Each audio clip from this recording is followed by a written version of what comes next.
Nice ادبی forum اور پاک برٹش آرٹس کے زیر اہتمام لاہور میں محفل مشاعرہ کی تقریب کا انعقاد کیا گیا، جس میں پروفیسر ڈاکٹر ایوب ندیم، خاور نعیم آذر، منزہ سحر، عذرا مرزا، ممتاز راشد لاہوری، ندیم کوہر، سائرہ اقبال، افضل ساجد، محمد علی صابری و دیگر شاعروں نے شرکت کی۔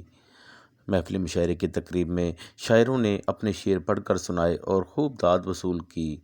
اس موقع پر معروف شاعر محمد علی صابری اپنے شعر سناتے ہوئے اردو دروازہ اور آخر کوئی آیا نہ ہو، دیکھنا آندھیوں سے اٹھ رہی چیخوں میں ایک پیغام تھا،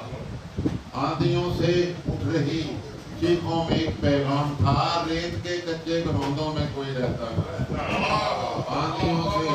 آندھیوں سے اٹھ رہی چیخوں میں ایک پیغام تھا، ریت کے کچے گروندوں میں کوئی رہتا نہ ہو، تپت صحرا میں بھٹکتی پھر رہی ہیں خواہشیں، صحرا میں بھٹکتی پھر رہی ہیں خواہشیں، دور کوسوں دور تک جس میں کہیں سایہ نہ ہو، تپتے صحرا میں بھٹکتی پھر رہی ہیں خواہشیں، دور کوسوں دور تک جس میں کہیں سایہ نہ ہو، دو قدم چلنے تو دے مجھ کو سراب زندگی، دو قدم چلنے تو دے مجھ کو سراب زندگی، میں جسے صحرا سمجھتا ہوں وہی دریا نہ ہو، چلنے تو دے،